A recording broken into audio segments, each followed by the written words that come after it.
한번 쭉 복습을 해보신다 이렇게 생각하십니다. 오늘은 이게 노트북 컴퓨터가 문제가 좀 생겨가지고 투사를 못하게 되고 제가 그 전에 다행히 여러분들에게 제가 쓴 글을 드렸죠. 그게 이제 워낙 좀 길어서 그 내용을 전부 다 살펴보지 못합니다. 그래도 대부분의 내용이 제가 그동안 이제 세 차례 강의를 하면서 말씀드렸던 내용이거든요. 말씀드렸던 내용들을 가볍게 한번 읽어보시고요. 어떻게 보면은 그냥 제가 이야기를 하는 것이 제가 지어낸 얘기가 아니구나. 다 이런 근거가 있구나. 시경에 나와 있고, 노자에 나와 있고, 얘기에 나와 있고. 그게 어느 한 시대나 한 공간에서 그냥 끝나고 만 것이 아니라 계속 전수가 된 거거든요. 그 전수라고 하는 게 참 기적적인 일입니다. 어떻게 보면은 머릿속에서 기억이 돼서 계속 전수가 됐거든요. 지금은 사실은 어떻게 보면은 데이터라고 하는 게 워낙 다양해졌기 때문에 일단 전수를 급전할 필요가 없는 것 같아요. 여러분들이 인터넷 검색해 보시면 조선왕조실록이라든지 이런 거, 한국유사 상부사기 같이 그다지 길지 않은 기록은 말할 것도 없고 조선왕조실록은 한 5천만 자 정도 되잖아요. 그게 인터넷 공간에 다 올라갑니다. 인터넷 공간에 일단 올라가게 되면 지우고 싶어도 못 지우죠. 지우고 싶어도 못 지우는 무서움이 그 인터넷 공간에 있습니다. 그런데 어떻게 보면은 예를 들어서 조선왕조실록 같은 기록을 지키기 위해서 조선왕조가 얼마나 애를 쓰는가를 알면 그게 얼마나 다행인지 알 수가 있습니다. 조선왕조실록은 역사서지만 조선왕조의 자랑스러움을 빛내기 위해서 기록한 거죠. 왕조의 영광을 기록하기 위한 기록입니다. 그런데 그때 이제 전란이 일어나면서 임진왜란 일어나니까 다 불태워져 버리고 다 불타버리고 딱 한 군데만 남았습니다. 어디 것만 남았겠습니까? 전주 사고에 있던 것만 남았습니다. 거기만 함락이 안 됐잖아요. 이순신 장군 여러 가지 일을 한 거예요. 그래서 아차 싶죠. 이걸 이런 식으로 전국에 5군데에 나눠서 보관을 했는데 그렇게 된 겁니다. 5군데 나눠서 보관을 했다는 것은 그 중에 한 곳이라도 살아남으면 보존이 되는 거죠. 한 곳 살아남은 게 있잖아요. 전주였죠. 호남 지역이었죠. 그래서 그게 보존이 된 겁니다. 그래서 그 다음에는 이제 아차 이걸 청주 사본이 서울의 춘추관이 이런 곳에 보관을 했다가 전주 사본이 사람 사는 시내에 보관을 했다고 하고 그래서는 안 되겠구나. 이게 외적이 한번 쳐들어오니까 이렇게 다 사라지고 불태워지는구나. 깜짝 놀라서 이제 그 다음부터는 적산산 사고, 호남에는 적산산 사고, 산 위로 올렸고, 오대산 사고, 태백산 사고 이런 식으로 산으로 전부 이제 분산시켜서 보관했습니다. 그런데 이번에는 이제 산 타고 오면 기만민족들이 쳐들어와서 또 산에 있는 걸 또 불태우고 이런 거예요. 그러니까 이제 이게 그냥 둬서는 안 되겠구나 해서 이번에는 기마대도 침입하지 못할 곳으로 보관을 해야 되겠다 해서 강화도로 또 왔죠. 그리고 이제 강화도는 결국 청나라에 의해서 나중에 함락이 되긴 했습니다만 그래도 끝까지 버텼잖아요. 가장 오랫동안 버텼죠. 몽골 때는 가장 오랫동안 버텼고. 그래서 거기다가 이제 강화도에 무슨 절이 유명하잖아요. 뭔 절이었죠? 전등사, 예. 전등사가 있는 그 산 이름이 정족산이거든요. 제가 절 이름을 기억 못하고 산 이름을 기억합니다. 그 정족산 꼭대기에다가 사고를 만들어갖고 거기다가 왕조실록을 보관했습니다. 그리고 또 규장각이라고 있잖아요. 규장각이 이제 규라고 하는 게 각항여관 신리기 규규묘 현자상 이럴 때 규가 이제 별 이름이거든요. 규장각 있죠. 정조가 이제 설립을 했고 도서와 중요 문서를 보관하는 곳입니다. 근데 지금은 이제 그 규장각은 원래는 저 창경궁 안에 있다가 지금은 이제 서울대 쪽으로 옮겨가지고 그 자료가 서울대 쪽으로 전부 갔는데 어쨌든 서울대 안에서도 규장각 이 따로 있습니다. 그 규장각으로 가서 있는데 이게 큐가 문장성이에요. 문장을 주관하는 별입니다. 그래서 큐는 문의 뜻이에요. 문장각이 있다. 문장각을 창경원 창덕궁 안에 지었죠. 창경원 안에 있고 창덕궁 안에 가면 옛날 모습으로 복원된 규장각을 보실 수가 있습니다. 그런데 이제 이것도 역시 이건 내 규장각이 되는 거죠. 사실은 규장각 하나만 있을 때는 내를 따로 붙일 필요가 없습니다만 외 규장각이 있죠. 외 규장각을 역시 강화도에 지었죠. 그리고 거기에 이제 국가의 중요한 문서를 보관했는데 거기에 보관했던 게 의궤자며 조선왕조 의궤. 의궤를 거기다가 이제 보관을 했는데 거기가 이제 가장 안전하다고 생각을 했지만 거기로 쳐들어온 게 병인양요, 식민양요 쳐들어왔잖아요. 병인양요는 프랑스 군함이 쳐들어와가지고 저 외교장각을 불태우고 저기에 있던 걸 다 약탈해서 갔죠. 물론 이제 그 약탈에 갔는데 책을 약탈해 간 거니까 약탈 수준이 굉장히 높긴 해요. 우리나라 군대가 해외에 가면 책 훔쳐올 것 같지는 않거든요. 앞으로 이제 인문교육을 잘하면 우리나라 군대도 어디 가서 그러면 안 되죠. 그러면 안 되는데 어쨌든 그래도 나쁜 짓을 해도 가서 무슨 이상한 걸 가져오는 게 아니라 책을 가져오는 거예요. 그 프랑스 군대도 그렇게 가져간 겁니다. 그걸 가져간 거를 누가 돌려왔냐면 박병선 박사가 이병도 박사 제자인데 박병선 박사가 프랑스에 유학 가서 이병도 박사가 너는 그 프랑스 가면 외교장관 도서가 의궤가 어디 있는지 찾아봐. 그래서 평생 가서 평생도가 그걸 찾은 거예요. 그러다가 파리 국립도서관에 사서로 들어가서 거기서 취직을 해가지고 아래 20년 동안 그것만 찾아다녔어요. 그러다가 결국에는 파리 교회에 파리 국립도서관이 운영하던 폐지 보관소가 거기서 그걸 찾은 거예요. 나쁜 놈들입니다. 하여튼 그걸 찾아가지고 이제 돌아온 게 2011년이죠. 그래서 5월달에 돌아오고 11월달에 돌아와서 영구 임대 형식으로도 있지만 임대 형식이긴 하지만 어쨌든 우리 품으로 돌아왔죠. 그걸 이제 못 주겠다고 난리를 쳤잖아요. 저쪽에서. 그러니까 울고 난리가 났는데 절대 못 주겠다고 한 그 프랑스 사서를 우리나라 사람들은 욕을 했지만 욕할 문제는 아닙니다. 그 양반 얘기는 그때 이제 원래 미테랑 대통령하고 그때 YS 정권이었으니까 김영삼 대통령하고 둘이 만나가지고 협약을 한 거거든요. 에제베를 독일이나 일본의 신간센 뭐 이런 거 안 하고 독일의 이체 이런 거 안 하고 프랑스의 그 고속 전철을 한국에 건설하는 조건으로 대신 의궤를 반환한다.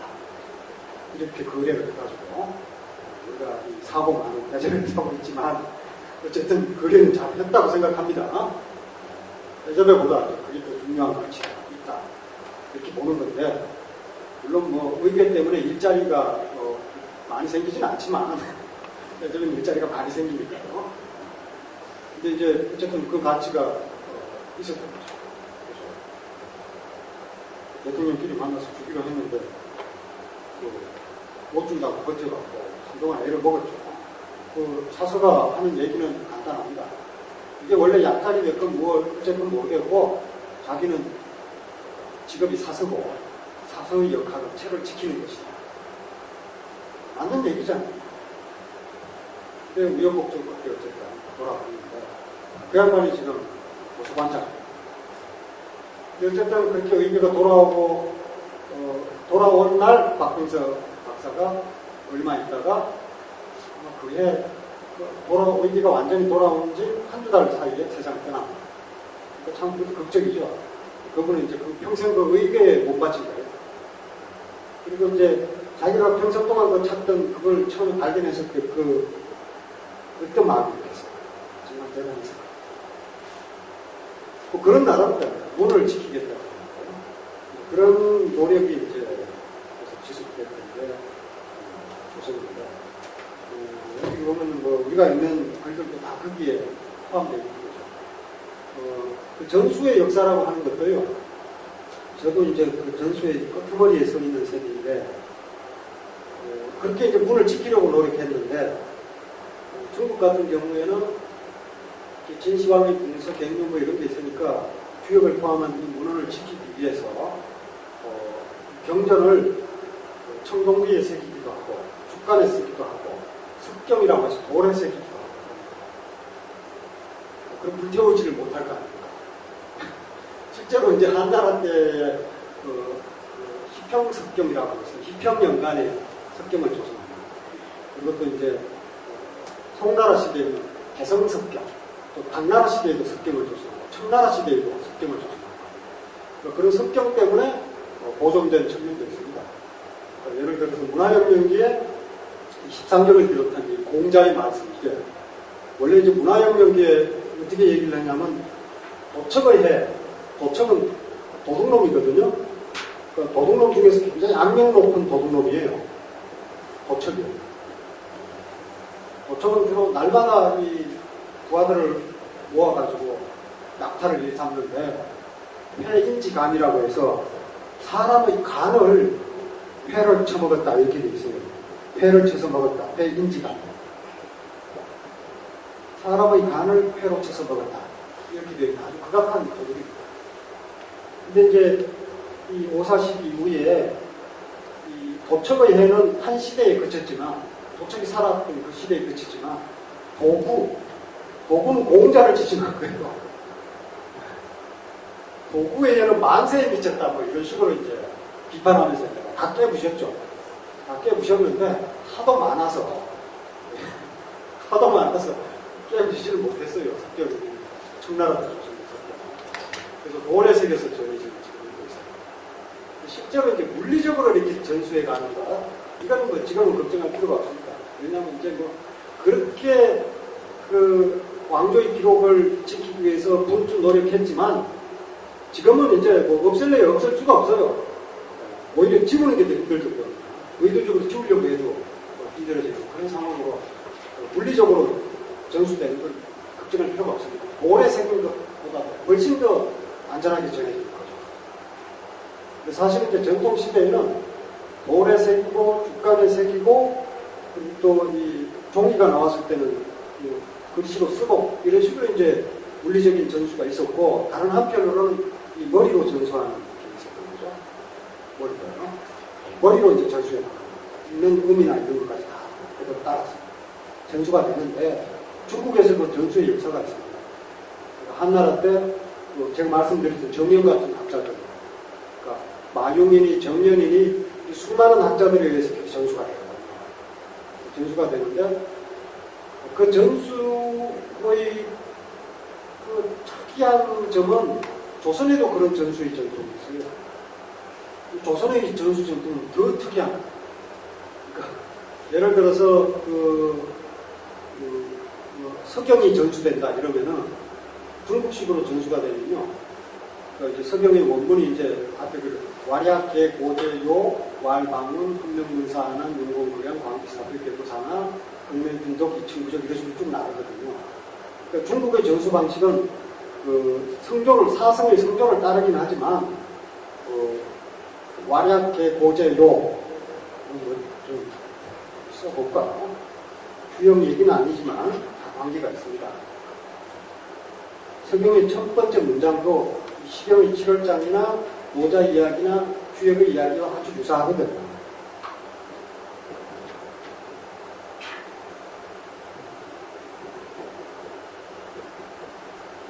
이런 식으로 쭉 갑니다.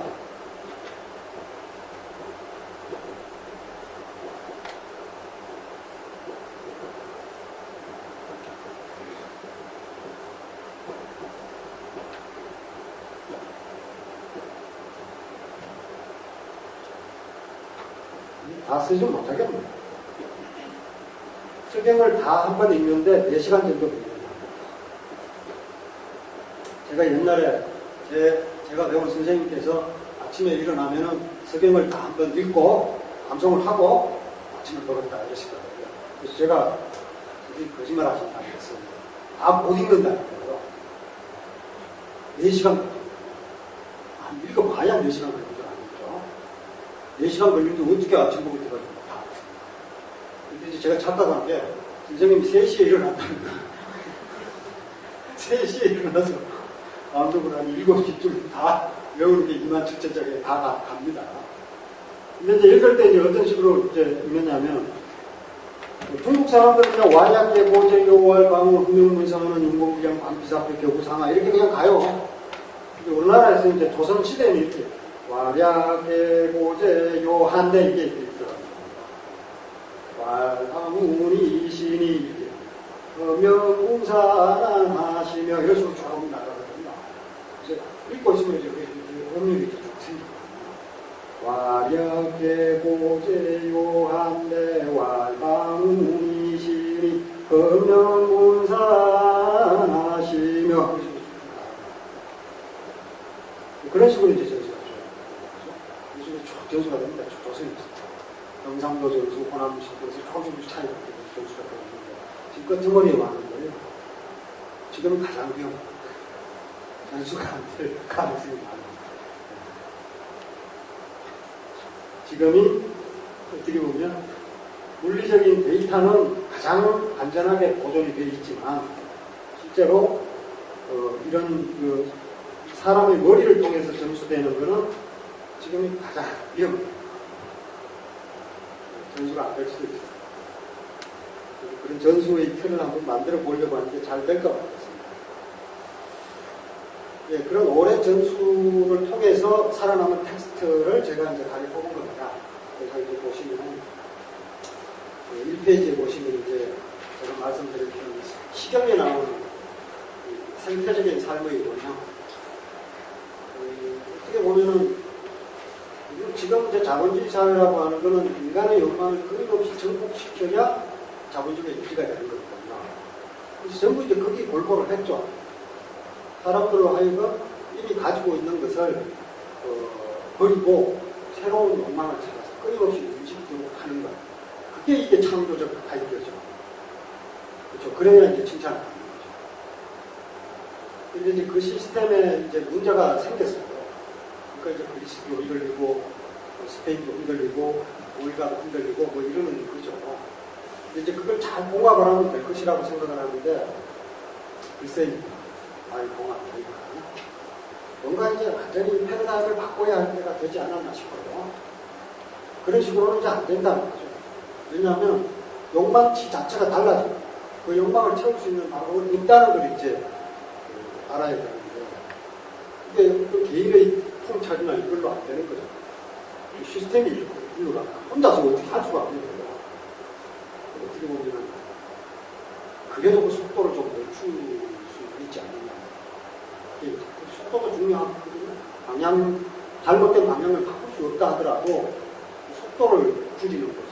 굉장히 중요한 의미를 가지고 있는데 그런 속도를 줄이기 위해서 오래된 삶의 지혜를 한번 찾아보는 것도 굉장히 좋은 방법이 아닌가 싶습니다. 왜냐하면 이건 이미 이제 자연과의 공존을 이야기하고 있는 건 어떻게 보면 당연한 거거든요. 전통 육아적 삶이라고 하는 건 자연과의 공존은 당연한 겁니다. 지금 우리는 자연과의 공존을 이렇게 주역을 갖고 얘기해야 될 정도로 우리는 자연과 공존한다는 생각이 별로 없죠. 어떻게 보면 자연을 어떻게 이용하느냐 여기에만 이제 골목으로 되어 있고 그리고 이제 자연을 보호한다 뭐 이러지만 결국 이제 인간의 입장에서 자연을 보호하려고 하는 거죠.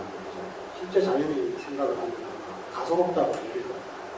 자연에는 뭐 보존이고 뭐 불보존이고 이런 개념 자체가 없죠. 인간이 살기 힘들면 보존이 잘 안 될 거다 이렇게 생각하는 게 거거든요. 그런 생각을 넘어서는데 이런 전통적 방식의 삶 상당히 우리에게 알려주는 게 그런 거죠.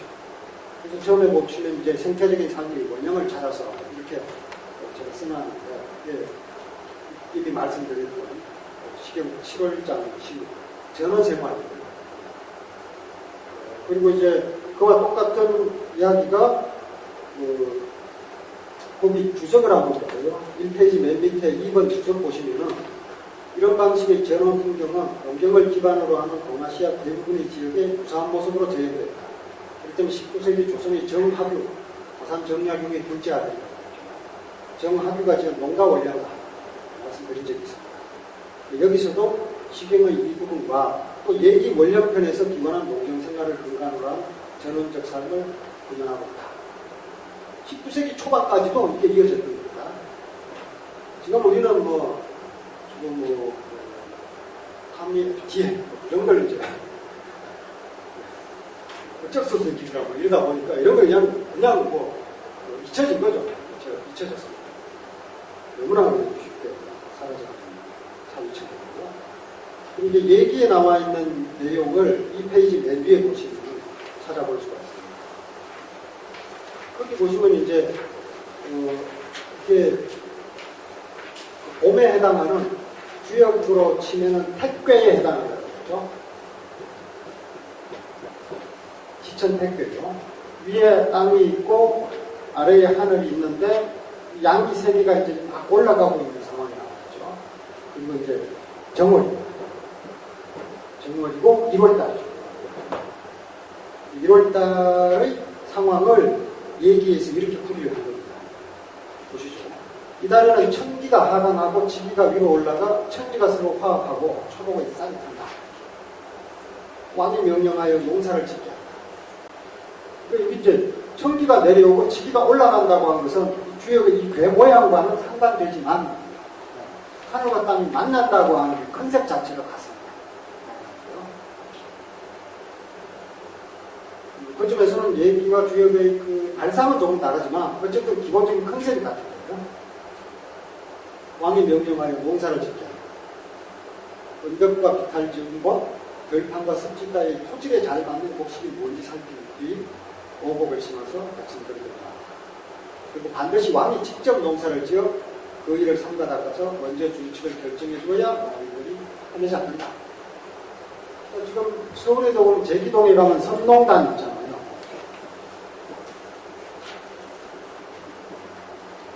선농단이라고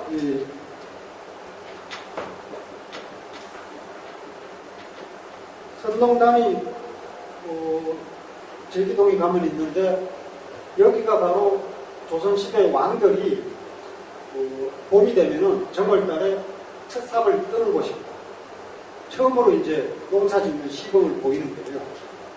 그럼 이제 백성들이 그때 농사를 짓는 거예요. 그래서 그때 이제 함께 농사 지으러 온 백성들에게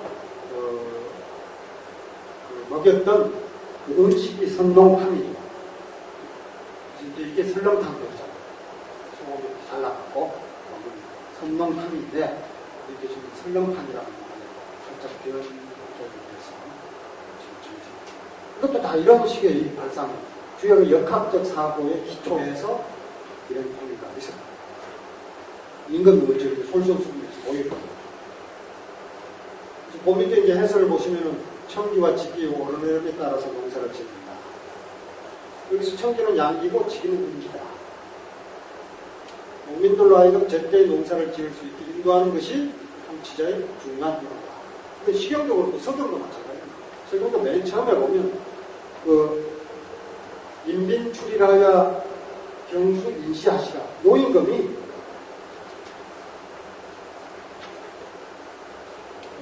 노임금이 이제 헌명문사 하나하시면 하고 빛나시고 밝으시고 뭐 이런 얘기 막 하는데 결국엔 저게 핵심이거든요. 광피사고.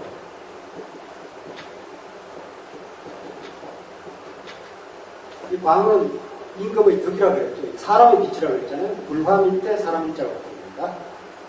임금의 밝은 덕으로 천하를 다스린다. 이게 광화문의 뜻이라고 그랬죠.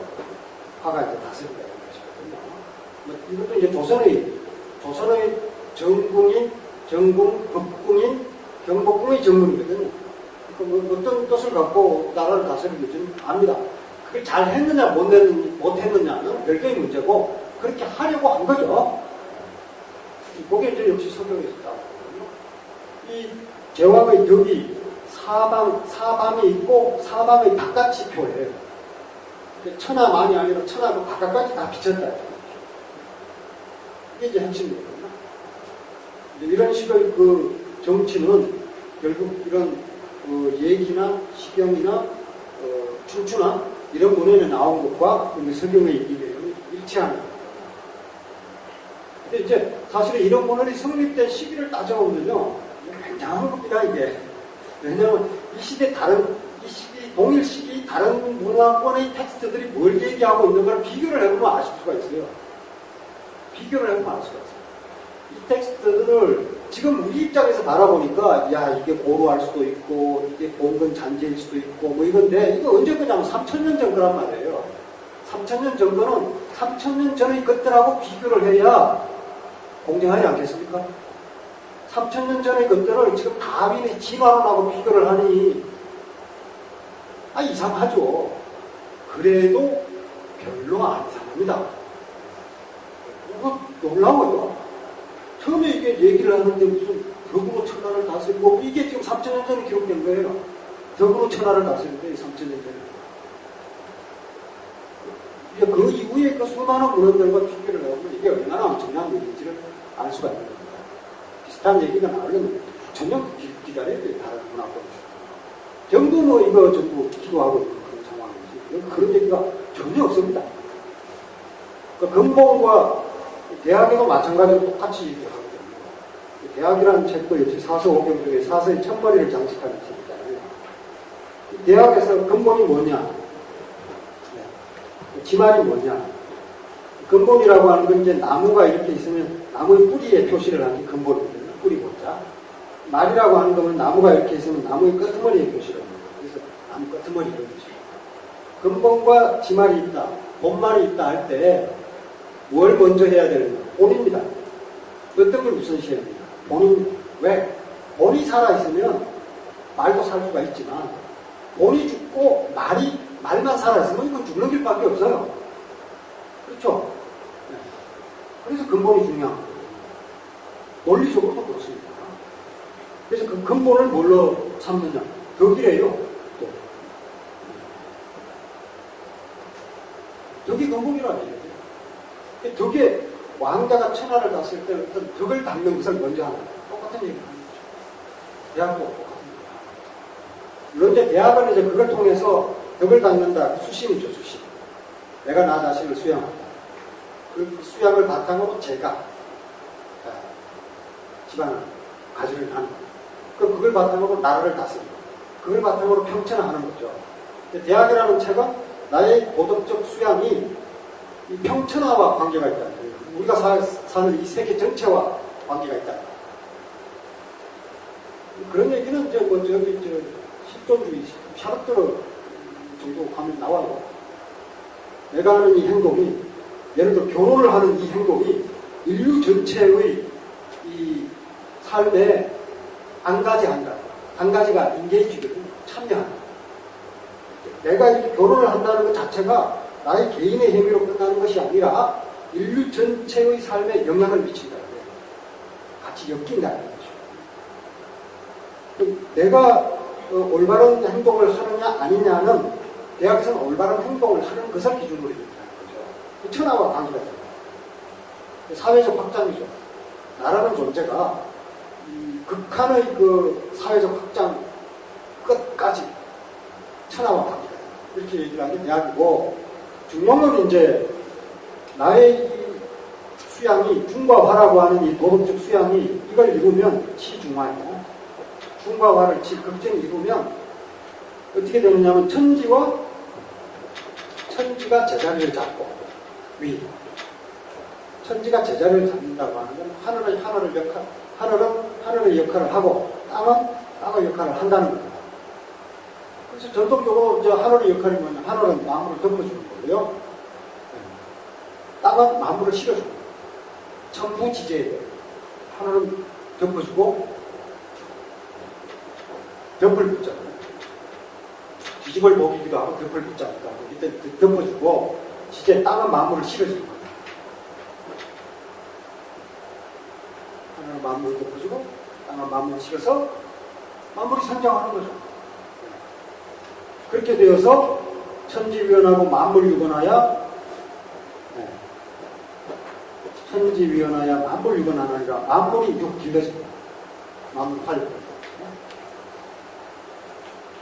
내가 죽과 화를 육함으로써 그래서 나의 이 도덕적 수양이 천지 자연과 나를 대등한 존재로 만들어준 거죠.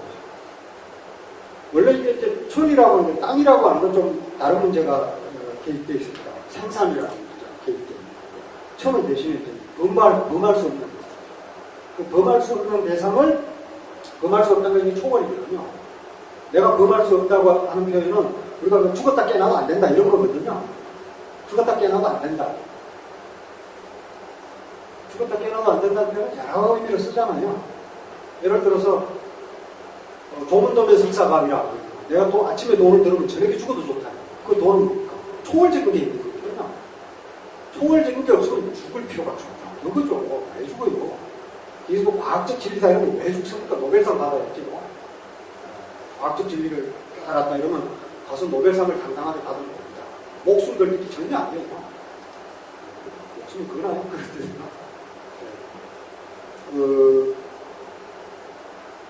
그런데 공자는 저녁에 죽여도 좋다. 왜 그랬습니까? 이게 초월이거든요.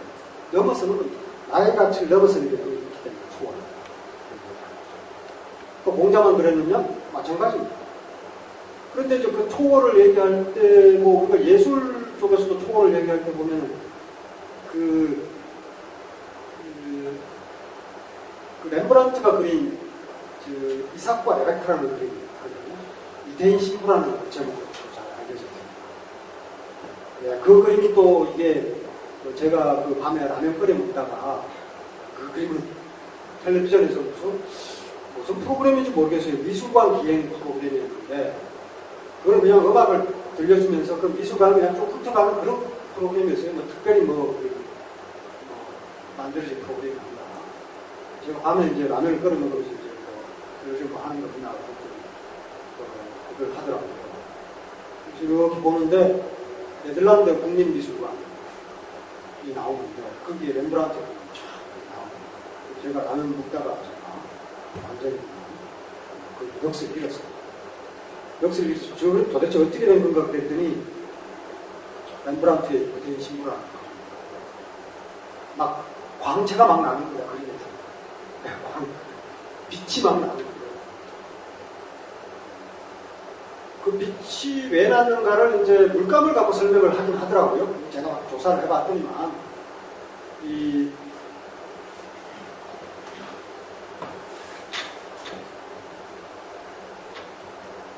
그림이 있으면 이쪽에 이제 제 그림 실력은 이제 생각하지 마시고요. 이삭을 갖고 여기 이제 레베카가 이렇게 두 사람이 다 이 배 쪽에 손을 대고 있어요. 여기 이제 아이가 있는 것 같아요. 임신 상태. 그런데 이게 여기서 이 사람들이 빛이 나는 게요. 이게 빛이 어떻게 빛이 나지 했는데 여기가 이 안에다가 이 물감 안에다가 이 노른자를 썼대요. 계란 노른자를 칠하고 그리고 긁어냈다는 거예요. 실제로 그 노른자 위에 노란색 때문에 안에서 빛이 나는 것처럼 보인다는 거예요. 근데 이제 그거는 물리적인 설명이고 제가 본 빛은 좀 다른 빛이었던 것 같아요. 여러분들 한번 보십시오. 빛이 보입니다. 만약에 그 빛이 보이면요 여러분들이 감식하는 빈센트 반 고흐의 감식하고 비슷한 겁니다. 왜냐하면 이게 1867년인가에 네덜란드 그 국립미술관, 암스테르담에 있는 국립미술관이 개원을 합니다. 개관을 합니다. 그 개관하는 날 렘브란트는 네덜란드 출생이잖아요. 게다가 고흐도 네덜란드 아닙니까? 네덜란드 하면 우리는 히딩크가 딱 모르지만 네덜란드의 그 국립미술관이 개관을 했을 때 고흐가 자기 친구하고 둘이서 구경하러 갔습니다. 얼마나 많은 그림이 있었겠습니까? 하지만 그날 고흐는 딱 한 작품밖에 감상을 못했어요. 바로 이 작품. 이 작품 앞에 딱 얼굴부터 친구가 다른 그림 보러 가자 그랬는데 안 움직여요. 그리고 이제 할 수 없이 친구가 이제 다 돌고, 다 보고 돌아왔더니 여전히 그런 거예요. 이제 집에 가자 그러니까. 고흐가 뭐라 그러냐면, 내가 이 작품을 마음껏 감상할 수 있다면 내 수명의 10년을 띄워주고 싶다. 이렇게 말합니다. 내 수명의 10년을 띄워주고 싶다. 저는 한 10분 정도. 우리가 어떤 그 대상에 골몰하고 있다는 얘기는 사실은 우리 수명을 그렇게 바치는 거죠. 보통 일이 아닙니다. 그것도 이런 그림 보고 그렇게 아무런 뭐 다른 이익이 생기는 것도 아닌데 그게 골몰하고 있다면 그거죠. 이게 그 가치가 어디에서 나오는 것입니까? 그런데 그 그림을 두고 고우나 그랬던 게 아니라 그 들루아 크루아라고 저 그림 아시죠? 그 프랑스 대혁명 그린 혁명을 하는 그 가슴이 드러난 그 여신의 모습, 그 모습을 그린 들루아 크루아라는 이제 유명한 그림이죠. 다 아실 겁니다. 그 들루아 크루아가 저 그림을 보고 뭐라 그러냐면 자기는 죽었다 깨나도 저런 그림을 못 그릴 것 같고 죽었다 깨나도 이런 거죠. 다 초월입니다. 지금 초월이죠. 범할 수 없는 저런 그림이죠. 우리의 희망이 저기에 있지 않습니다. 그런 초월을 누가 하는 그 도덕 수양을 가지고 그런 초월을 자기 내면으로 끌어들인 거죠. 무엇보다도 중요한 가치라는 거예요. 천을 끌어들인 거거든요. 이 하늘 땅만큼 중요한 겁니다. 올바른 행동을 한다는 것이 하늘 땅만큼 중요한 거죠. 그 어떤 것도 그보다 더 중요한 것이 없다. 그런 방식으로 이제 대학교생이나 중학교생이나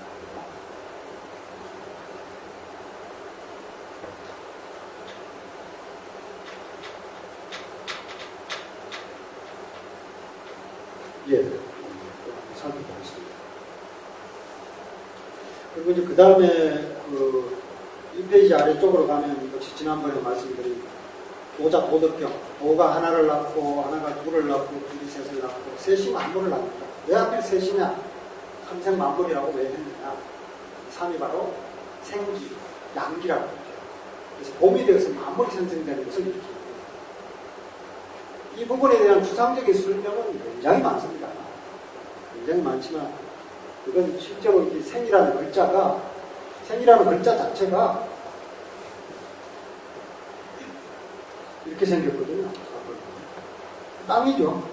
땅이 있고 이 밑에 있는 상태는 생이라고 안 하는 거예요. 생은 그냥 생명이 아니라 자라나는 거죠. 자라나는 거.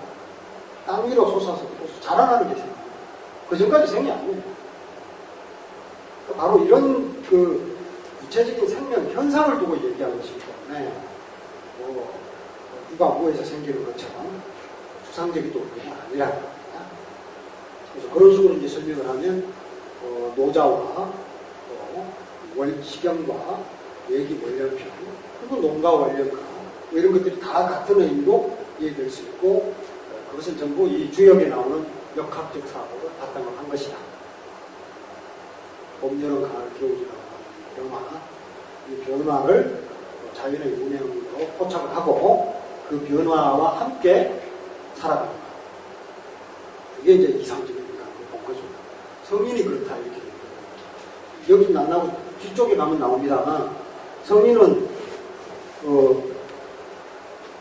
이 천, 자연의 운행과 함께합니다. 때로 하늘보다 앞서서 움직이기도 하고 성천이에요. 하늘보다 앞서서 움직이면 하늘이 이 성인의 행위를 어기지 않아요. 선천이 첨부. 하늘보다 먼저 움직여도 하늘이 이 성인의 행동을 어기지 않습니다. 후천. 하늘을 따라서 뒤에 움직이는 거거든요. 이럴 때는 후천이 봉천시라고 합니다. 하늘의 뜻을 받든다. 하늘의 때를 천시. 하늘의 때를 받들어서 자기가 할 일을 하는 겁니다. 하루가 내려갑니다. 역시 초월이죠. 지금 이제 우리가 이제 현대 개인주의 사회에서 초월이 사라졌죠. 이제 삶의 어떤 나를 초월하는 삶의 영웅적 측면이 상실되고 있습니다. 예. 물론 이제 우리가 공허한 것에 삶을 바치다든지 해서 절대 안 되죠.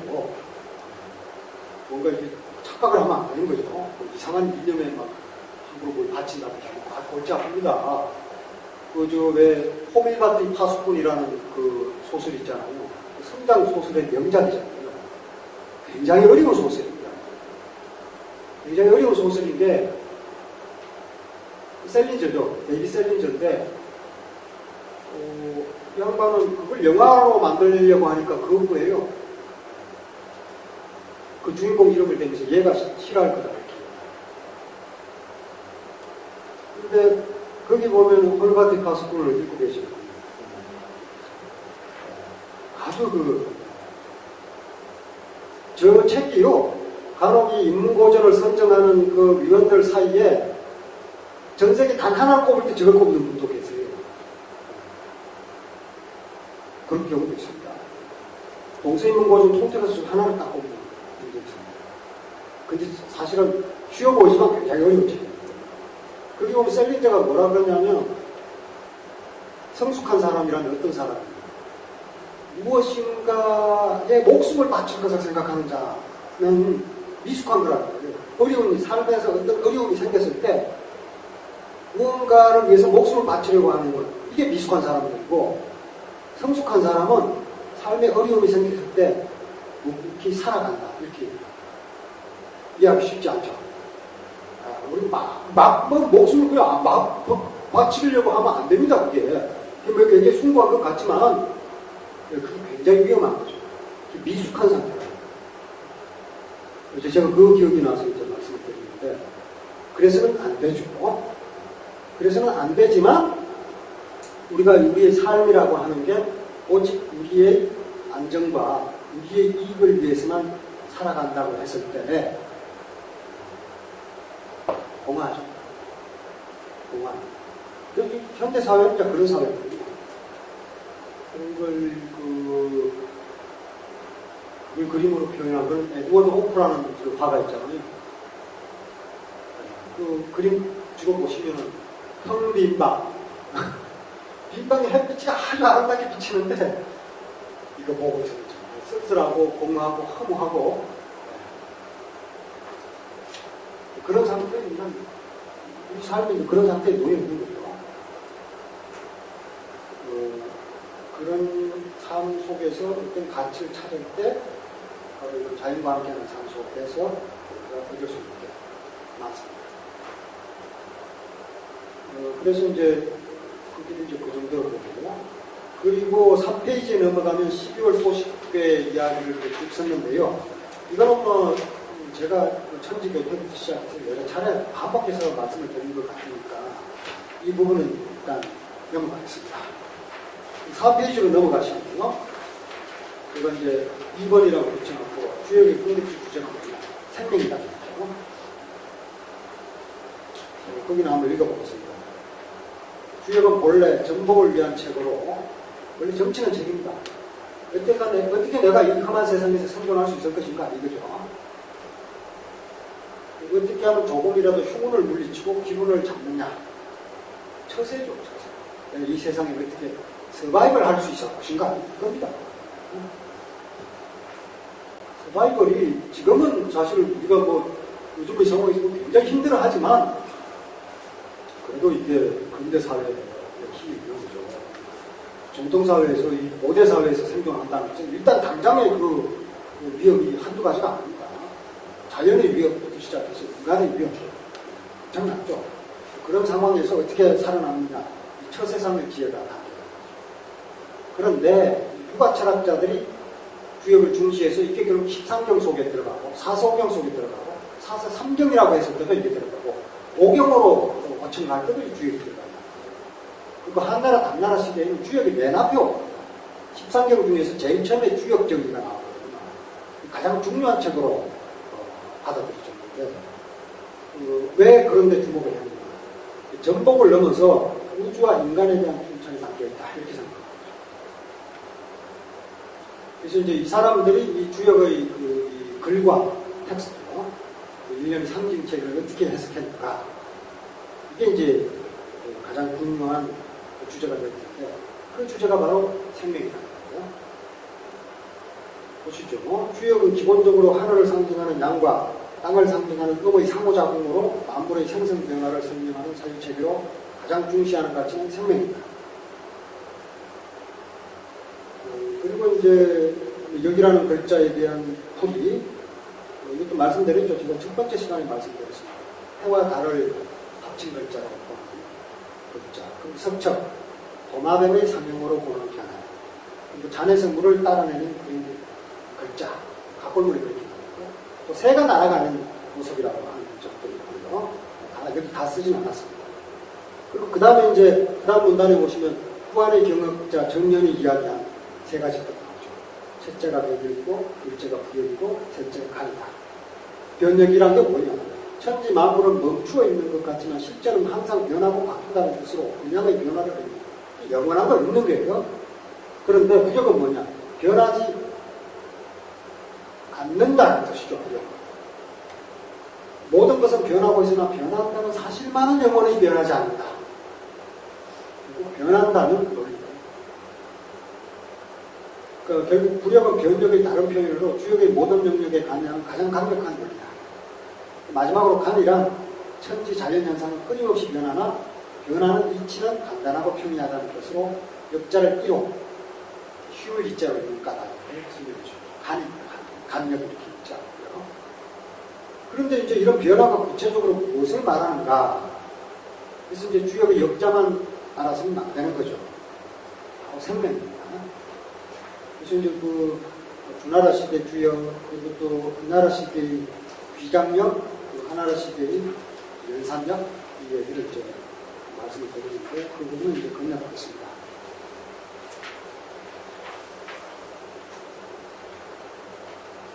그리고 이제 좀 건너뛰었어요. 6페이지로 가겠습니다. 이게 이제 제가 주역의 변화를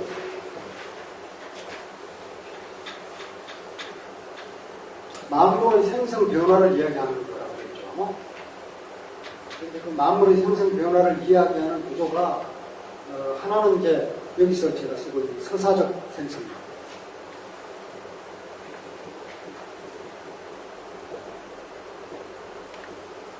그리고 또 하나는 수리적 생성. 이 두 가지가 결합돼요. 그래서 64개 배열 순서는 맨 처음에 하늘이 나오고, 그 다음에 땅이 나오고, 그 다음에 이제 생명체가 탄생하는 이 두 개가 나온다고 했잖아요. 땅이 있고, 이 불초자죠. 풀이 위로 올라오고, 뭉괴. 이게 자라서 어린데 껍질을 뒤집어 쓰고 있다 해서 뭉괴. 그리고 어린 것은 키워야 된다, 기다려야 된다 해서 숙괴. 이 음식이죠. 음식을 놓고 다투는 게 송괴. 그리고 이제 그 다음에 송사의 송이고, 그 다음에 사람이 많이 모이는 게 사, 많이 모이면 친한 사람이 있다고 해서 비, 이런 식으로 쭉 이어지는 거죠. 이야기입니다. 이야기. 서사의 이야기.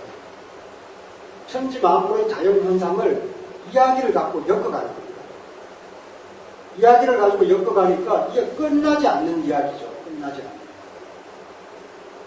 그래서 그 맨 이야기가 이제 처음에는 생명체가 탄생하고 이 자연현상이 쭉 전개되는 걸로 가다가 상경은 대체로 그런 천지 자연의 만물의 생성 변화를 이야기하고 하경이 가면은 맨 처음에 함께가 나와요. 함께. 그리고 사실은 이제 이 내용을 제가 PPT로 딱 준비를 해왔는데 안 돼서 못 보이니까 좀 답답하긴 합니다. 함께가 나오고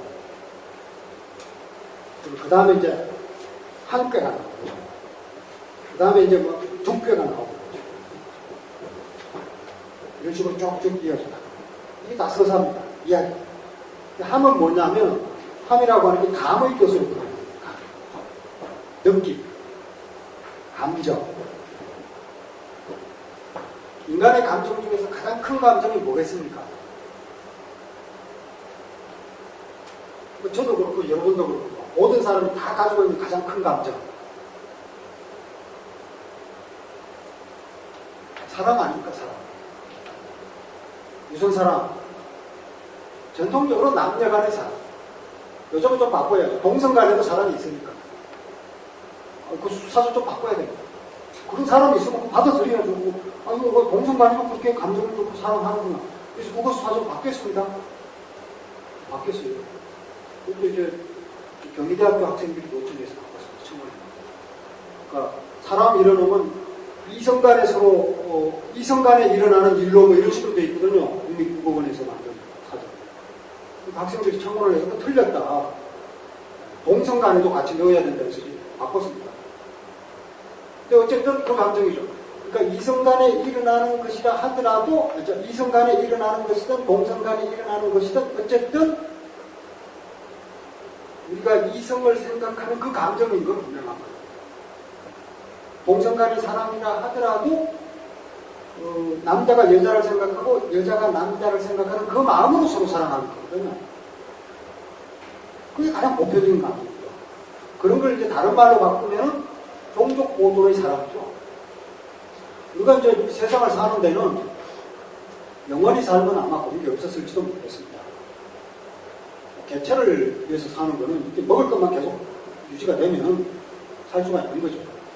그러다가 이제 기능이 다하면 이제 죽게 되겠지만 어쨌든 그 개체를 보존하는 건 한계가 있죠. 한계가 있으니까 종족을 보존하는 게 큰 욕망입니다. 대표가 감정이죠. 그래서 함이 바로 남녀 간의 사랑을 얘기하는 게 함이죠. 얘기해도 보면 인간의 가장 큰 욕망이 뭐냐? 음식 남녀다. 이거 제가 소개를 해드린 적이 있습니다. 음식, 먹고 마시는 거, 남녀. 음식은 뭐냐? 나의 개체를 보존하기 위해서 먹고 마시는 거잖아요. 남녀는 뭐냐? 개체만 보존하면 뭐합니까? 나의 개체가 정식이 돼야죠. 그게 남녀죠. 음식 남녀라는 영화도 있잖아요. 바로 그 맥락으로 나온 겁니다. 그 영화입니다. 그러니까 이걸 인지대욕이라 사람의 가장 큰 욕망이다. 얘기해서 이렇게 얘기해 나옵니다. 그래서 이걸 규정하는 게 얘다 이거예요. 음식과 남녀. 음식과 남녀를 규정하는 데서 얘가 출발합니다. 물론 이제 먹고 마시는 데서 출발한다는 말은 또 얘기의 다른 편에 또 나와요. 얘 시저 음식이다. 얘라고 하는 걸 먹고 마시는 데서 출발합니다.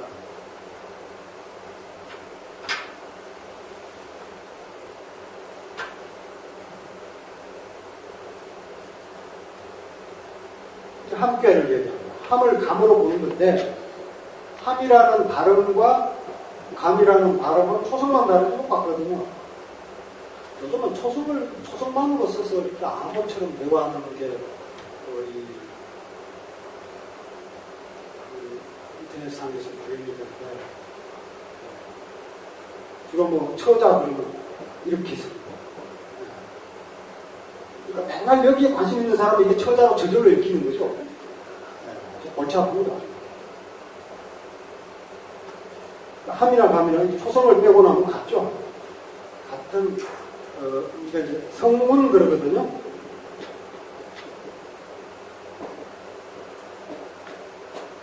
성문이라고 하는데 성은 초성이고요. 문은 여운입니다. 초성은 앞소리고 여운은 뒷소리입니다. 그래서 성이 같은 것들은 한 종류로 묶고 운이 같은 것들은 또 한 종류로 묶어요. 동인이, 공인이, 종인이 이건 다 운이 같은 것들입니다. 동공, 종, 홍 뭐 이런 것입니다. 그리고 뭐 초, 차, 치, 채 뭐 이런 것들은 성이 같은 걸로 하는 걸로 바뀝니다. 우리가 이제 시를 짓는다든지 노래를 한다든지 할 때 이런 거 굉장히 중요하잖아요. 어떤 게 어떤 것과. 그래서 함과 감은 이게 운이 같은 걸로 같이 엮입니다. 근데 이제 이거는 이제 주역의 그 배를 모두 하나하나 삭삭치 훑으면 얼마나 빈번하게 이런 일이 일어나는지를 실감할 수가 있는데, 우리는 매번 보고 이렇게 통찰을 발휘해야 되기 때문에, 네. 일단 가능한 만큼만 말씀드리고요. 그래서 같은 운에 속하는 것이고요. 그리고 이제 함이라고 하는 그 글자가 이렇고 감이라고 하는 그 글자가 이렇게 되겠죠. 마음심자는 나중에 붙은 겁니다. 덕이라는 글자도요, 큰 덕자도 원래 이렇게만 돼 있었어요. 길이죠? 열십자입니다, 이게. 눈이죠. 한자를 쓸 때는 1, 2, 3, 4, 이렇게 되죠. 5, 6, 7, 이런 식으로 되는데, 10, 20, 30, 40, 묶어요. 열십자, 이게 열십. 옆으로 앞으로 하나씩 그으면 1, 2, 3이고요. 세로로 하나씩 그으면 10, 20, 30입니다. 그래서 여기에 있으면 10개의 눈이라는 것이에요. 10개의 눈이 길을 가리키고 있는 거죠. 길을 보고 있는 거예요. 어떻게 가는 것이 옳다는가. 그게 벽이에요. 내가 어떻게 행동하는 것이 옳다는가. 이거 아니다. 그냥 되는 대로 살아야지. 이러면 벽이 없는 거예요. 되는 대로 살아야지.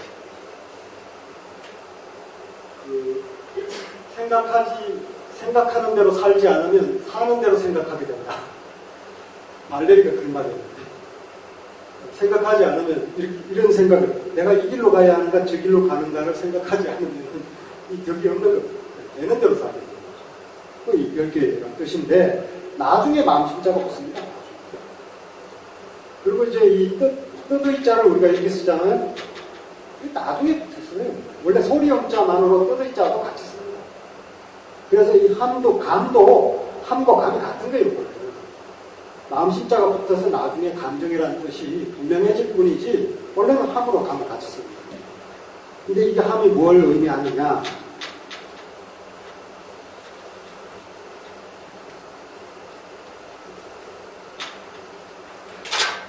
택산함이죠. 아래에 산이 있고 위에 연못이 있어요. 위에 택, 아래에 산, 이게 함. 그래서 택은 뭐냐? 이렇게 돼 있죠. 그건 여자입니다. 여자인데 어떻게 됐냐면요. 이걸 자세히 다 설명을 못 드렸는데 맨 처음에 태어난 여자, 장녀입니다.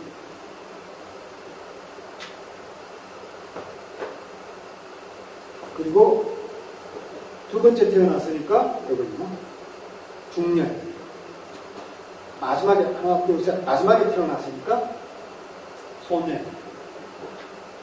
어린 여자. 또 막내 딸아이. 이런 것이죠. 처음에 남자아이가 태어났어요. 장남. 두 번째 태어났어요. 두 번째 남자.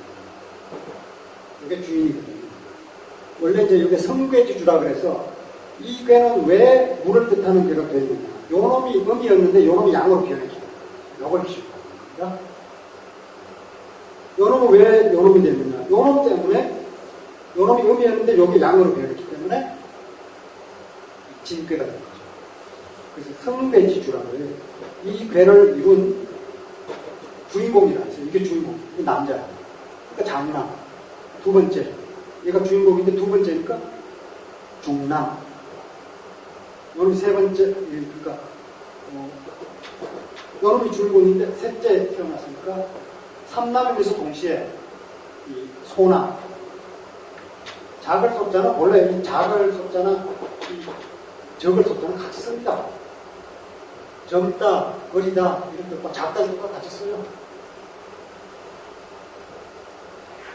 그러면 이제 이걸 가지고 다시 한번 살펴보시죠. 요놈의 주인공은 누굽니까? 요놈이죠. 네. 원래 근괴였는데 요놈이 변했기 때문에 이괴가 된 겁니다. 택괴가 된 겁니다. 여자죠. 하나, 둘, 세 번째 노래죠. 장녀입니까? 중녀입니까? 소녀입니까? 소녀죠. 소녀는 나이 어린 여자입니다. 나이 어린 여자는 결혼 안 하면 다 나이 어린 여자. 그리고 이건 하나, 둘, 세 번째. 그러니까 이 괴의 주인공은 뭡니까? 요놈이죠. 남자입니까? 여자입니까? 남자죠. 하나, 둘, 세 번째 태어나죠.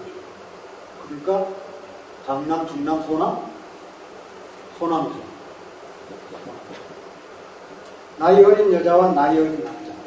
아직 결혼하기 이전의 선남선녀였습니다. 둘이 만났습니다. 그래서 감정이 생깁니다.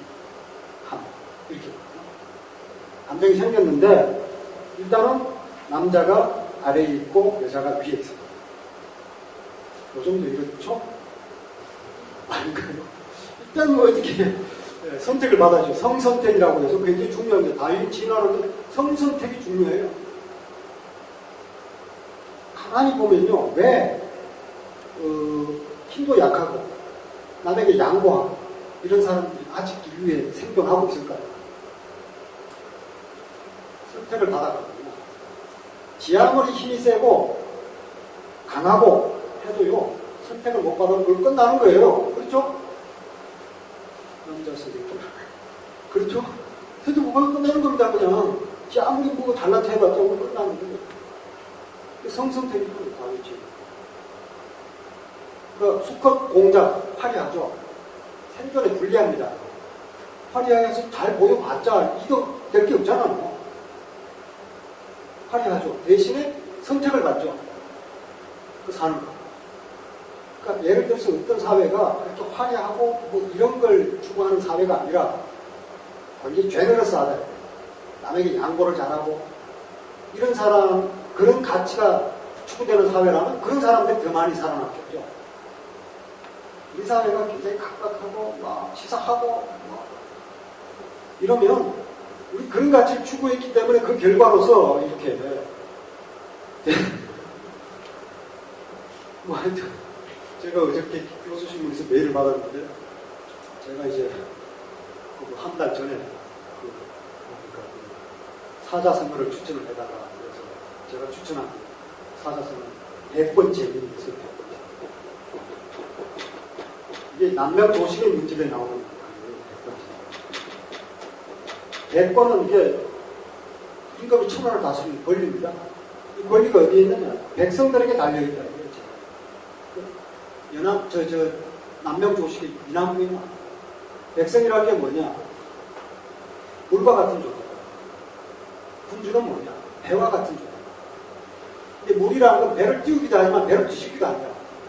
그게 비난의 그 백성들은 두려워해서는 안 되지만 두려울 수밖에 없는 존재다.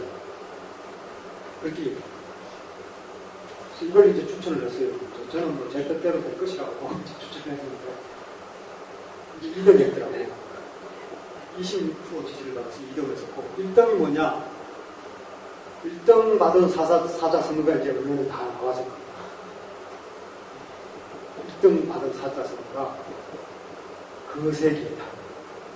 온 세상 다 각하고 더럽다.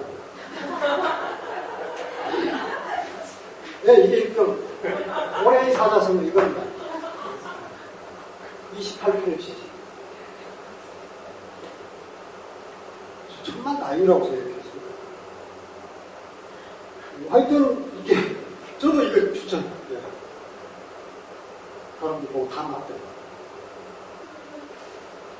네, 어쩌다 이렇게.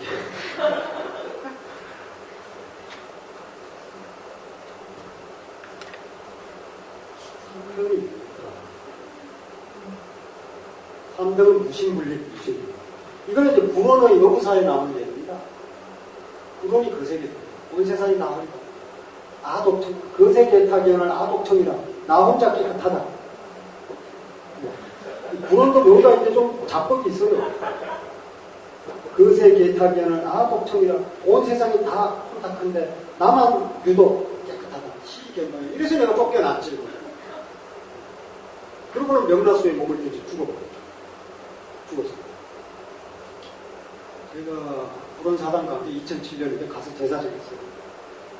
가서 그런 제문도 찍고 이렇게 제사를 지냈는데 중국인들이 와서 막 사진을 찍고 뭐 난리가 났다. 한국에서 온 사람까지도 이렇게 자기들이 좋아. 그게 한국 중국이 왜 있는지 모르겠어요. 지금 어리석은 사람들이. 이거 무신분립은 논어에 나오는 거죠. 백성들의 신뢰가 없으면 설 수가 없다. 왕조가 유지될 수 없다. 나라가 유지될 수 없다. 신. 다 맞는 얘기 같습니다. 왜 이 얘기가 나왔는지 상심의 표현입니다. 네, 그런 가치가 순상되면 바로 그런 가치의 결과가 있는 거죠. 예, 다시 이제 주역으로 돌아가세요. 감인데 일단 남자가 여자 밑에 잘 보여야 돼요. 그래야 셀렉션이 돼가지고 자기가 사느냐 마느냐의 문제가 아니라 이제 성선택을 받아서 후손이 유지가 될 수 있는 거죠. 그래서 남자가 아래에 있고 여자가 위에 있습니다. 그래서 위에 있는 건 어떤 의미가 되냐면 이 여자가 남자 둘 위에 있기 때문에 기뻐하는 모습이 기쁘다. 그리고 이제 아래에 있는 그 남자는 바로 그 여자 밑에서 봉사하는 모습. 이게 이제 남녀가 만났을 때 서로 감정과 사랑을 나누는 법. 이렇게 본 겁니다. 꼭 저래야 할 이유는 없죠. 누구든지 새롭게 할 수 있는 사람이 창조적인 거니까. 사람만큼 창조적이고 혁명적인 건 없죠. 그거는 뭐 수많은 거 사랑의 작품, 명작에서 다 할 수가 있습니다. 뭐 아니다 이러면 이민족을 사는 지배자를 사는 거니까 이런 거잖아요. 우리가 무슨 일제시대에 일본 여자를 사랑했는데 이게 다 절대 비난하면 안 되는 겁니다. 그거보다 그게 더 중요한 거예요. 까고 먹으면 다 넘어서는 거죠. 넘어서는 거지. 저런 배신자 이렇게 얘기하면 안 되는 거거든요. 저는 그렇게 생각합니다. 로미오와 줄리엣 가문의 원수들이잖아요. 가문의 원수들이잖아요. 근데 서로 사랑하잖아요. 목숨이니까. 그래서 그게 어떻게 옛날에 그리스 로마 신화의 그 피라미스와 티스벳 얘기나 셰익스피어의 로미오와 줄리엣 얘기나 웨스트 사이드 스토리 이 얘기는 똑같은 얘기거든요. 영원한 주제입니다. 유럽 중세술화의 트리스탄과 이졸데도 마찬가지죠. 그걸 넘어서서 사랑하는 거죠. 우리가 사회적 통념이라든지 애국심이라든지 이런 걸로 절대 해서는 안 될 상대를 사랑하는 거죠. 사랑이란 그런 거죠. 네. 그래서 애국심 때문에 못 사랑하고 하면 그건 이미 사랑이 아닌 거예요. 애국심이 어떻게 되는지 모르겠는데 하여튼 오페라의 작품들도 그렇고요. 완전히 혁명적인 거죠. 신분을 넘어서기도 하고. 그러니까 그게 가능한 거죠. 안 그러면 불가능한 거죠. 그런 사람이 이제 함께 이야기가 나옵니다. 그리고 이제 함께 다음이 바로 함께예요. 하는 일정하다 이거죠. 일정함. 일정함이라고 하는 게 굉장히 무서운 말입니다. 항덕을 얘기합니다. 원래 항덕. 그리고 맹자는 항힘으로 보죠. 항덕이라고 할 때가 그 구속력이 강해요. 시경례를 보면 나는 덕을 한 가지로 하는데 저 남자는 2, 3기덕 덕을 둘로 하는구나. 이런 표현이 있습니다. 이때 덕은 뭐냐면 사랑입니다. 나는 오로지 저 남자만 사랑하는데 저 남자는 그 덕을 두태수로 한다. 아니, 2명, 3명 막 이렇게 하는 게 시경이 나옵니다. 그걸 얘기합니다. 이게 이제 우리가 조선시대 이러면은 남자들은 마음대로 자유롭게 그게 아닙니다. 예를 들어서 춘향전을 한번 보세요. 춘향전을 가만히 보면은 일부 종사 관념이 있죠. 오직 이제 여자는 오직 한 남자만 사모해야 된다, 사랑해야 된다 이거잖아요. 근데 그 논리를 얘기하는 게 누구냐면 이몽룡이 그 얘기를 하는 게 아니라고 춘향이가 그 얘기를 합니다. 한송이 사슬 보면 다 압니다. 춘향이가 이몽룡에게 대놓고 나는 오직 너만 사랑하니까 너도 오직 나만 사랑해야 된다. 꽉 붙어. 그 얘기는 없어요. 역으로 이제 그렇게 후속력을 발휘할 수 있는 거죠. 마찬가지로 시경이 나오고 나는 오직 너만 사랑하는데 너는 둘 셋을 막 이렇게 섞어서 하고 이렇게. 근데 하는 바로 그걸 일정하게 유지하는 이게 하는 도구예요. 그래서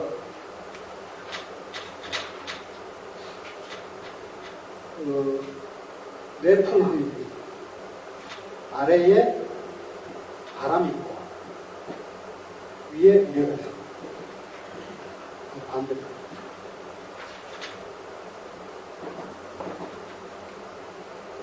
이건 이제 성패지주가 괴의 주인공이 맨 아래에 있는 이거죠. 이게 역으로 변했기 때문에 이게 여자입니다. 첫 번째 음이 나오죠. 장녀인가요? 중녀인가요? 소녀인가요? 장녀죠. 성장한 여인, 결혼한 여인, 이런 거죠. 하나, 둘, 셋. 첫 번째에 남자가 태어난다. 장남이죠. 성장한 남자, 결혼한 남자가 있죠. 결혼한 남자, 결혼한 여자가 같이 있으니 부부죠.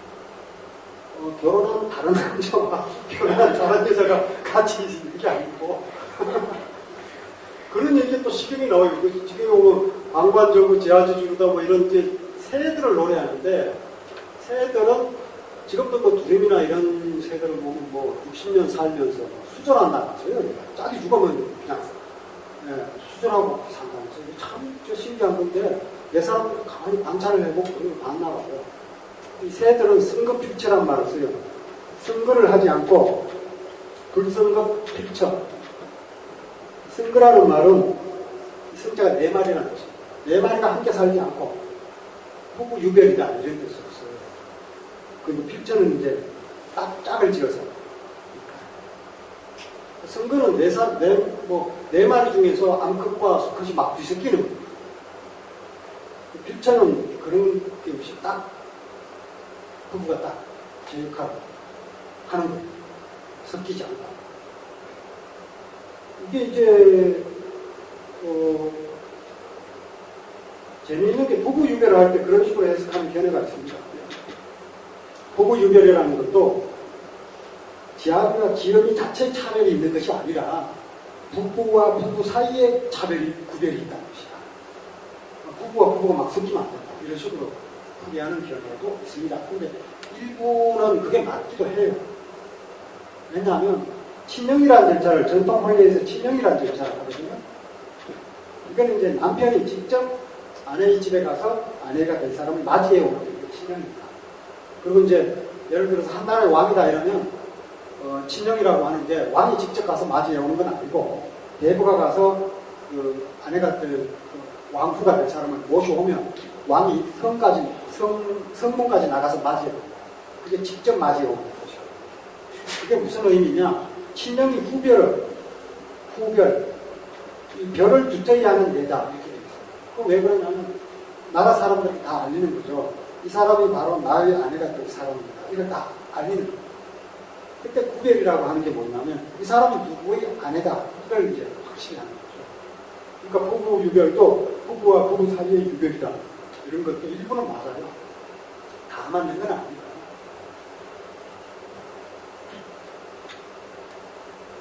그래서 어쨌든 여기 보시면 이제 남자가 위에 있고 여자가 아래에 있다. 결혼을 하고 나면 남자가 위에 있고 여자가 아래에 있는 것이 맞다. 이렇게 생각한 겁니다. 하지만 꼭 저렇게 살 필요는 없겠죠. 아까 역시 사람들이 여러 가지 방식으로 할 수 있고요. 다시피 어쨌든 이 주역의 작자는 그렇게 본 거예요. 그게 일정한 건 아니에요. 근데 어쨌든 그 일정한 마음을 가지는 것, 이게 이제 가장 중요합니다. 함등이, 항심이 이런 것들은 우리가 어떤 윤리적으로 올바른 행동을 하는 기준이 바로 저기에 있는 겁니다. 그러니까 어떻게 보면 굉장히 형식적인 사고일 수 있는 거예요. 예를 들어서 우리가 어떤 행동을 했을 때 그 행동을 할 때마다 미안하다고 이야기를 할까. 미안해, 고마워 이러다가 어떤 순간부터 그 말을 안 하는 순간이 있죠. 그러면 이제 도덕적으로 올바른 게 아닙니다. 큰 잘못이 아니라 예를 들어서 어떤 물건을 집어다 주고 고마워 이러다가 어떤 순간은 그런 말을 안 하죠. 그런 상태를 우리가 매너리즘에 빠졌다는 거죠. 그럼 이제 그때부터는 아무 의미가 없는 거예요.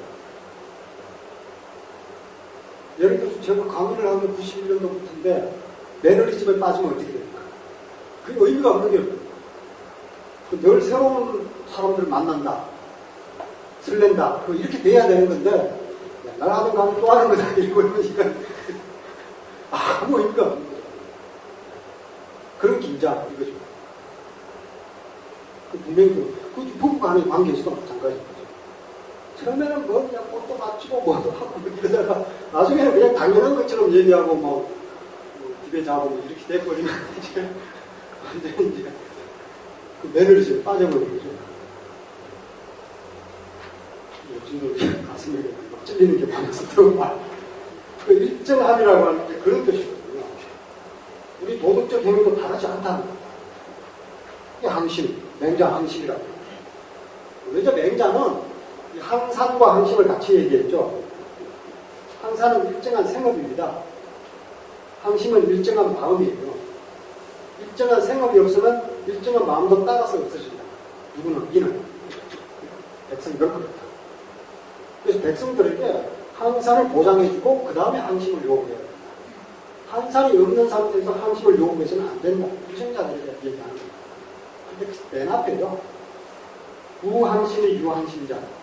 항심 없이 항심을 가질 수 있는 자. 4.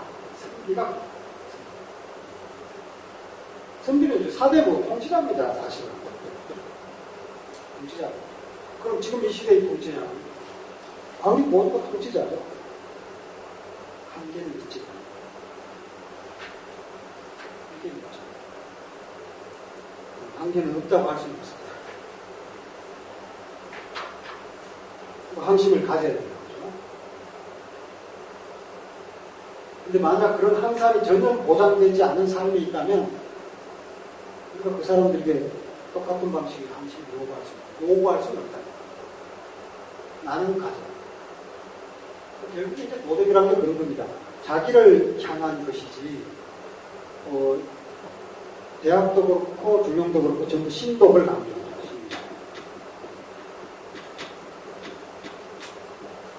목은 나홀로예요. 나홀로 있을 때를 삼가야 돼요.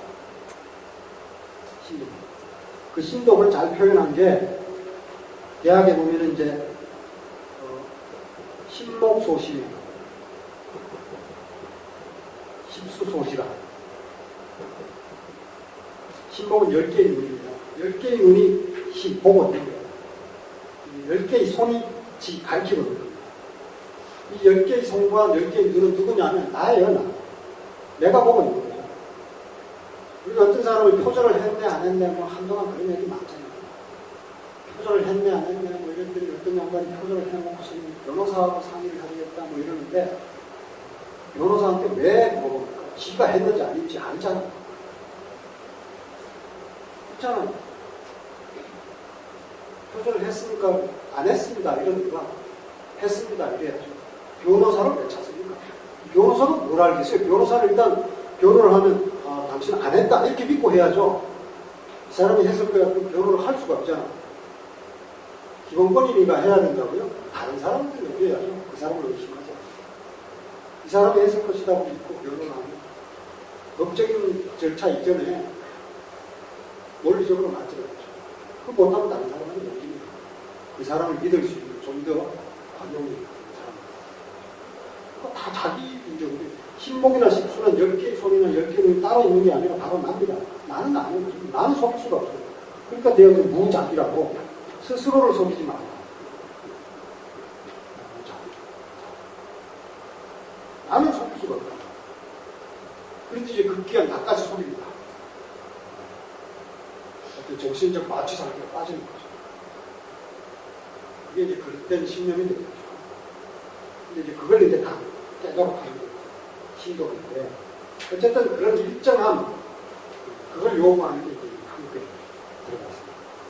일정함을 가져가. 그럼 이제 그 다음에는 계속해서 이제 일정할 수 없는 조건으로 가요. 그러니까 남녀가 서로 만나서 사랑을 나누고 그리고 이제 그 사랑을 미천으로 삼아서 함께하는 삶을 유지하다가 분으로 갑니다. 늘 주역의 그 기본 원칙이 늘 일정함이 유지될 수는 없는 거거든요. 그게 이러면 극적 반입니다.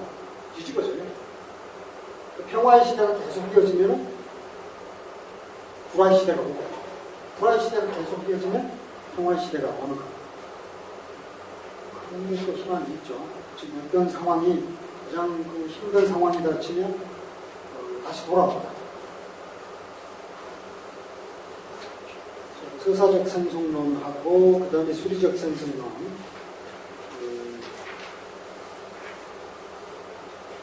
중에서 8페이지를 한번 보겠습니다. 때 지금 이제 지난번 시간에 제가 말씀드렸던 그 내용이 나오는데요. 위에서 세 번째 문단 보시면 상경에 기재된 30개의 괴는 건괴, 본괴, 둔괴, 몽괴, 숙괴, 송괴, 삭괴, 감괴, 흑괴 순서로 되어 있고 일정한 수리 법칙은 적용되지 않았다. 그리고 또 하경에 기재된 34개의 괴는 함괴, 한괴, 방금 말씀드렸습니다. 함괴, 한괴, 둔이 필요합니다. 대장, 크게 성장한다는 것이고, 진괴, 나아간다는 것이고, 그 다음에 명의, 발급이 무너집니다. 그리고 기재, 미재. 이 미재가 바로 이제 끝나지 않았다는 것이고, 이게 끝이에요. 이 순으로 배열되어 있으며, 역시 일정한 수리법칙이나 논리적 연관관계를 찾을 수 없다. 다만 상경은 건괴와 공괴 다음 후에 생명체의 탄생과 성장을 나타내는 둔과 몽, 수 등의 괴가 문제라고 하경에는 인간관계의 탄생을 의미하는 함, 남녀간의 사랑이라고 했죠. 함, 이건 부부간의 사랑이고 한때 등이 문제랍니다. 이처럼 현재 전해지는 주역의 괴배열 순서는 일정한 논리적 규칙이나 수리법칙이 적용된 배열이 아니기 때문에 어떤 기준으로 순서가 결정되는지 정확하게 알 수 없다.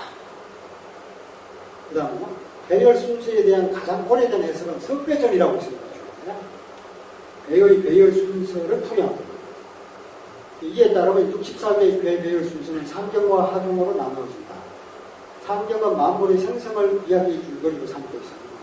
하경은 인간관계의 형성을 이야기의 줄거리로 삼고 있는데 앞뒤의 괴가 품고 있는 두 개의 상을 연결하는 방식이 서사적일 뿐만 아니라 주제를 설정하고 이야기를 진행시키는 과정에서 기성전결과 유사한 문학 형식을 찾아보십니다. 문학입니다. 곧 괴의 배열을 서사적으로 풀이하면서 발달, 생명체가 탄생한 거죠. 전개, 어린 생명체가 자라나는 겁니다. 그렇지만 다툼이 일어난다든지 이런 게 이제 그 문학적인 기성전결 형식 거치고 있다는 점에서 문학적 상상력이 풍부한 기록을 알 수 있다. 상경 34개의 괴에 대한 설계전의 풀이는 다음과 같다. 또한 한번 보겠습니다. 천지가 있은 뒤에 만물이 생성되거나 천지에 가득한 것은 만물이다. 그 때문에 둘괴가 받는 것이다. 둘은 가득하다는 뜻이니 둘은 생물이 처음 생기는 것이다. 생물은 처음 태어나면 어리다. 이게 몽괴. 그 때문에 몽괴가 받는 것이다. 몽은 어리다는 뜻이니 생물이 아직 어린 것이다. 생물이 어리면 기르지 않을 수 없다. 그 때문에 숙괴로 받았어요. 음식을 기른다는 뜻이거든요. 숙괴는 음식의 요리를 말하는 것이다.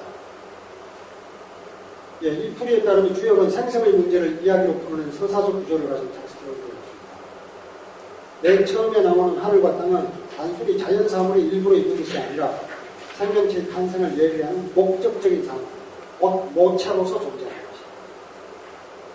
이어서 하늘과 땅의 만남을 통해 생명이 처음 탄생하는 둘을 이야기하는데 그것을 형상화한 것이 둔괴다. 다음으로 태어난 생명체가 아직 어리다는 사실을 말하고 목자로 어린 생명을 음식으로 기르는 이야기가 되었습니다. 이처럼 석괴전은 문학적 상상력을 풍부하게 동원하여 주역의 배배열 순서를 생명의 탄생과 성장을 차례대로 이야기하기 위해 구성한 설리하다.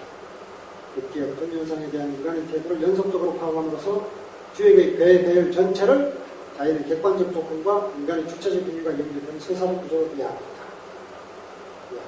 뭐 나머지는 쭉 한번 읽어보시기 바라고요.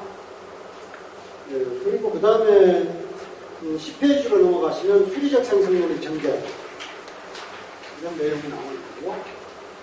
다시 이제 11페이지 넘어갑니다. 넘어가서 13페이지에 가면은 맨 위에 도표가 하나 나오죠. 거기 보시면 이제 지난번에 제가 이제 PPT 자료로 말씀드렸던 것처럼 1월이 택배에 해당하고 맨 아래에 그 위에 왼쪽에 있는 것은 위에 있는 벽이고 오른쪽에 있는 것은 아래에 있는 벽입니다. 그래서 1월달 같은 경우에 위에 음이 3개가 있고 아래에 양이 3개가 있습니다.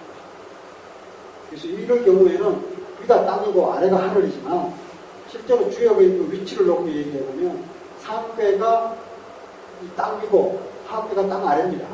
땅 아래에 양기 3개가 겹쳐있는 거예요. 이게 땅 위로 솟아오르기 직전입니다. 그러니까 정말 이 만물이 이제 막 지표를 뚫고 밖으로 생성되는 것이고 2월이 이제 4개가 되고 3월이 5개, 4월이 건괴이다. 전부 양으로 가득 찹니다. 5월이 되면 이제 음이 하나 생기고 6월, 7월, 8월, 9월 5개가 되고 10월 달이 되면 음만 가져가죠. 그러면 또 11월 달에 돌아오는 거예요. 12월 달 되면 이제 2개가 돌아오고 이런 식으로 순환 반복하면서 70이 절거 생겼다는 얘기를 말씀드렸죠. 그리고 이제 마무리를 한번 하겠습니다. 마무리는 제가 쓰는 마지막 글을 한번 보면서 말씀드리죠. 삶은 계속된다. 이 얘기를 제가 쓰나고요.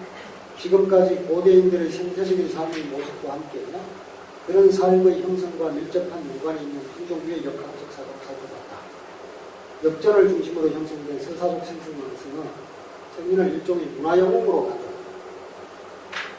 때로 대인이나 혼자로 표현되는 존재는 역의 원리를 모두 파악한 후로 자연의 변화를 따라 살아가는 존재다. 하지만 자연에 수동적으로 순응하기만 하는 사람이 아니라 자연의 흐름을 타고 자연과 함께하는 존재를 표현합니다. 그 때문에 이렇게 대인은 천지와 덕이 부합하고 일월과 밝음이 부합하고 사계절과 차례가 부합하고 기신과 비륜이 부합하고 하늘보다 앞서 움직이면 아까 말씀드렸죠. 하늘이 여기서 하늘보다 나중에 움직이면 하늘이 정한 때를 받들어서 움직인다. 원문은 그 앞에 붙여놨습니다. 여기서 대인은 천지, 일월, 사시, 귀신 등과 대등한 존재로 부각되지만 그렇다고 해서 자연을 넘어서는 초월적 존재로 보여지는 것은 아니다. 역전의 서사적 생성론은 자연을 대상으로 인문적 상상력을 발휘합니다. 그 때문에 생성의 문제를 이야기하면서 수리법칙이나 과학적 인과론을 거론하지 않는다. 오히려 풍부한 문학적 상상력을 동원하여 자연 현상을 이해하고 자연과 함께하는 삶을 추구한다. 그에 비해 한대의 발달한 배기역학은 남기의 소식을 기준으로 자연의 변화를 도식화한다. 그 때문에 자연의 다양한 변화를 하나의 일관된 수리법칙으로 설명한다. 이는 계절의 추이를 미리 관측하고 대비할 수 있다는 점에서 실용적인 사유에 가까울 뿐만 아니라 당시로서는 과학적 사유였다고 할 수 있다. 하지만 괴기역학인 수리법칙적 생성론이 근대 과학과 동일한 자연을 가질 것은 아니다.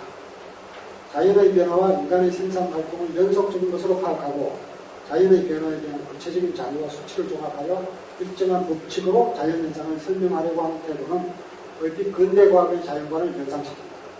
하지만 괴기역학을 통해 당시의 사람들이 추구했던 것은 자연의 변화에 맞추어 인간의 행위를 조절 통제함으로써 안정적이고 지속적인 삶을 추구했기 때문이다. 이는 시리소식계를 통한 농경과 직접 관련되는 기후의 변화를 예측하고자 해서 확인할 수 있다. 자, 이제 마지막 부분인데요. 역전의 서사적 생성론은 주역에서 사와 함께, 역전의 텍스트와 함께 가장 중시하는 상을 소재로 삼아서 자유로운 상상력을 펼친다. 두 개의 상이 만나서 이야기가 된다.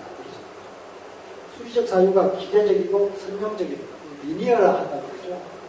선형적인 자연관을 제시했다면 서사적 생성론은 보다 인문적이고 비선형적이며 감성적인 자연을 제시한다.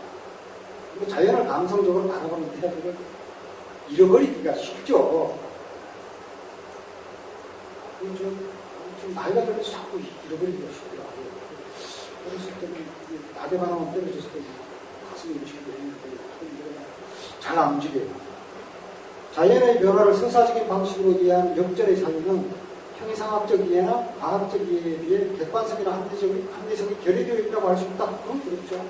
하지만 인간에게 반드시 우호적으로 다가오지 않는 각종의 자연 현상을 친화적인 대상으로 결합시켜 생태적인 삶을 포기하지 않게 하는 의미입니다. 이게 중요한 겁니다. 자연이 반드시 인간에게 우호적으로 다가오지 않거든요. 우호적으로 다가오는 자연이 인간을 인간답게 해주는 그 감성적인 차원에서 굉장히 중요한 거라면 비우호적인 자연도 같이 인정할 수 있어야 됩니다. 이런 점에서 근대의 과학이 자연을 착취의 대상으로 보는 것과 비교할 때 주역의 체계를 통해서 드러나는 자연과는 그것이 서사적 생성론이든 수리법칙적 생성론이든 모두 생태적입니다. 어느 입장도 자연을 대상하지 않고 동반자로 여기기 때문입니다. 생태적인 삶은 기술이나 생산의 문제가 아니라 문화의 문제다. 생태적이면서 동시에 효율을 추구하는 녹색 성장 따위의 자본주의 생태는 그래서 현혹 모습입니다. 녹색은 생태고 성장은 효율이거든요. 안 맞습니다. 불가능해요. 우리가 녹색을 선택하면서 성장의 일부를 포기한다는 것입니다. 성장을 선택한다는 얘기는 녹색을 포기한다는 것입니다. 원자력 발전을 안전하게 하자. 말이 안 되는 거예요. 말이 안 돼요.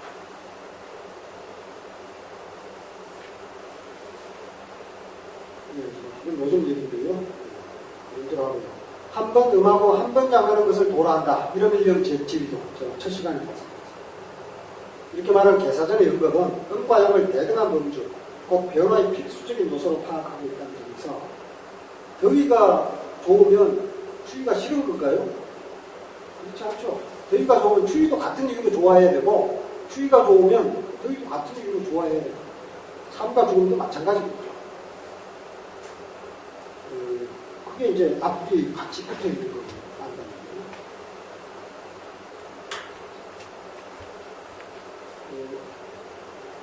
음과 양을 대등한 범주, 곧 변화의 필수적인 요소로 파악하고 있다는 점에서 자연의 변화는 그 자체로 정당하다는 것을 말하고 있다.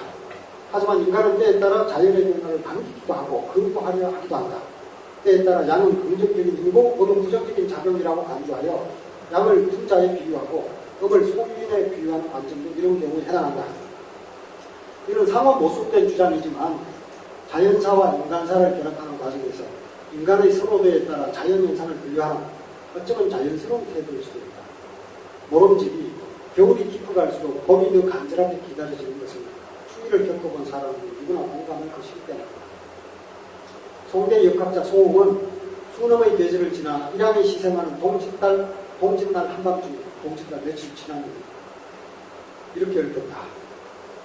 네. 동짓날 한밤중은 천심이 아직 움직이지 않았습니다. 천심은 하늘에 있다. 자연에 있다. 일양이 처음으로 움직이는 것이고 만물이 아직 자라나지 않은 겁니다. 현주는 맛이 묽고 현주는 이제 고대에 제사를 지낼 때 가장 큰 제사, 하늘의 제사를 지낼 때는 현주로 지냅니다. 술이죠. 술은 제사를 지내는데 현주로 지낸다. 현주가 뭐냐? 물이 있다. 술로 치면은 알코올 도수 0%의 물이에요.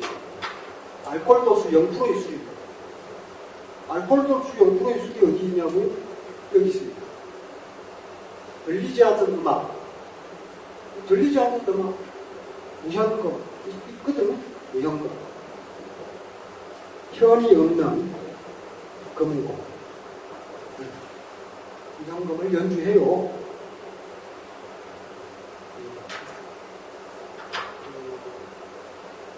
장자도 나오고 조선시대에 무현금, 한금도 같은 거, 금고를 연주하는 그림 이런 게 있습니다.